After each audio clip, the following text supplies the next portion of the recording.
That's where it starts. Not because you're lazy, not because you didn't try. It starts here because someone has to start somewhere, and the system was never built to tell you that. You count the hours before you've even worked them.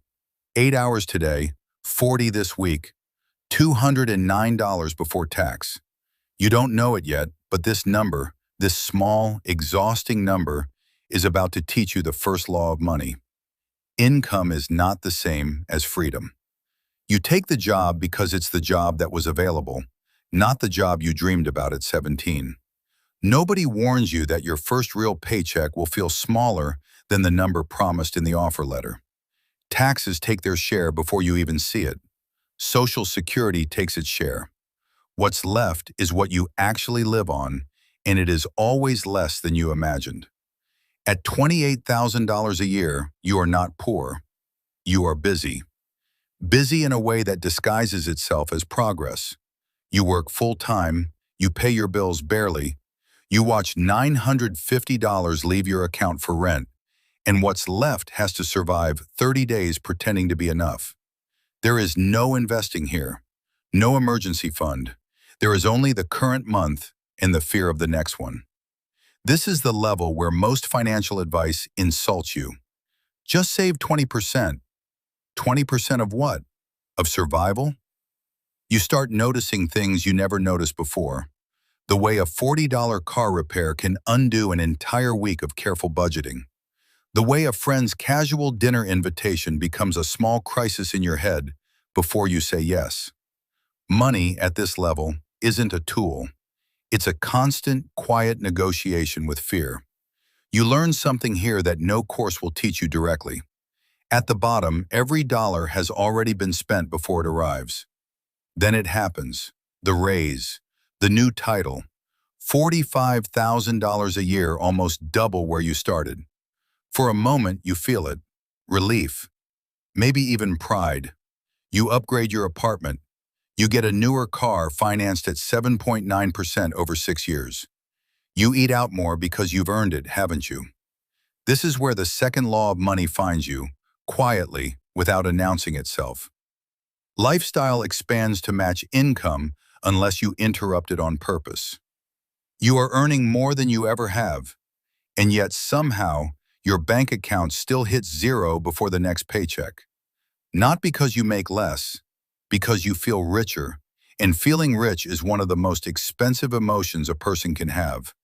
Nobody sits you down and explains this.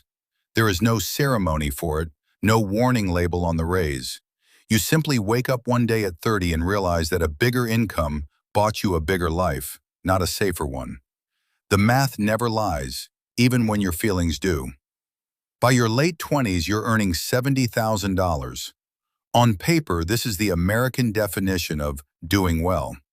But paper doesn't know about the $410 car payment, the $600 in minimum debt payments, the subscriptions you forgot you had. Here you meet a truth most people spend their whole lives avoiding. A higher income without a system is just a bigger container for the same leaks. You are in the 22% federal tax bracket now. You notice for the first time that the government has a claim on your labor before you do. You start asking a dangerous question, the kind of question that changes people permanently. If I make more and still have nothing, where is the money actually going? You start tracking it, really tracking it, not out of discipline, but out of desperation. And what you find humbles you. $340 a month on food you don't remember eating. $95 on apps you forgot you downloaded. Small numbers, individually forgettable. Together, they are the reason a $70,000 salary can feel exactly like a $40,000 one. This is the moment most people either look away or lean in. This is the turn. Not a lottery win, not a windfall, just a decision small, boring, and repeated. $200 a month into an S&P 500 index fund. At an average historical return of 10% annually, that $200 is no longer just $200. It is a seed.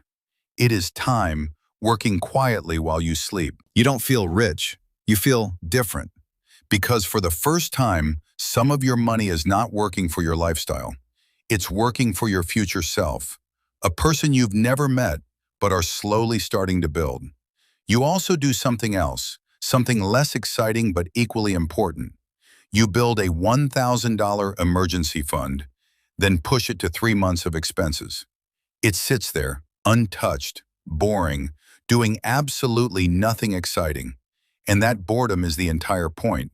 For the first time in your financial life, an unexpected $600 repair doesn't threaten to unravel you. This is the level where income stops being the whole story and becomes only the beginning of it. $120,000 a year. You've arrived, or so it appears from the outside. But something strange happens at this level. Your income has grown faster than your time has. You work 50, sometimes 60 hours a week. You are well compensated and quietly exhausted. Your calendar owns you in a way your old $28,000 job never could, because now more people depend on your labor, a mortgage, a family, a version of yourself you have to keep performing. You max out your 401k match because turning down free money finally makes sense to you.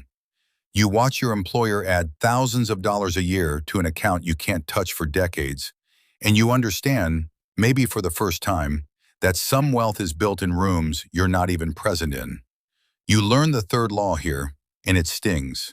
High income without ownership is just a more expensive form of employment. You are still trading hours for dollars. The number is bigger, the trade is the same. You have simply negotiated a better price for your life. Somewhere in your late 30s, the equation shifts. You now have 3 streams instead of 1. Your salary, your dividends, your rental income. None of them require you to be awake at the same time to exist. $1,100 a month arrives whether you work today or not.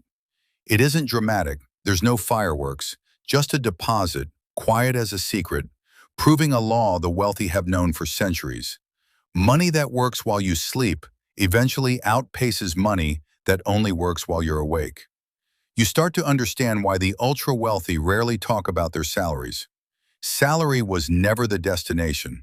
It was only the fuel for the machine they were quietly building underneath it. You look at your portfolio, $480,000 now, built not from a single brilliant decision, but from a decade of unremarkable ones, repeated without fail. There was no single moment of triumph, just Tuesday after Tuesday, quietly compounding while you were busy living your life. At $250,000 a year, you'd expect euphoria. Instead, you feel something closer to clarity. Because now you understand a truth the version of you at $28,000 could never have believed. Income was never the finish line. It was the training ground. The real war was never about how much you earned. It was about how much of it you kept, how much you converted into assets, and how much of your future you were willing to delay for. Buying discomfort now so your children inherit choice instead of survival. You think about the version of you who once flinched at a $40 car repair. You wonder if they'd even recognize this life, not because of the number on the paycheck, but because of what that number no longer controls in you.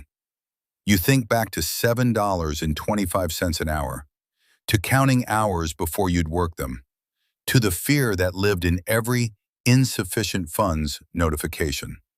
That version of you didn't lack intelligence.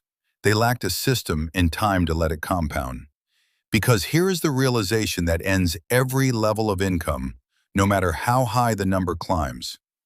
A salary tells you what you're worth to someone else. Your assets tell you what you're worth to yourself. The people who win at money were never the highest earners in the room. They were the ones who understood, at every single income level from $28,000 to $250,000, that the number on the paycheck was never the goal. It was only ever the raw material. Please subscribe, share, and like to help this channel grow.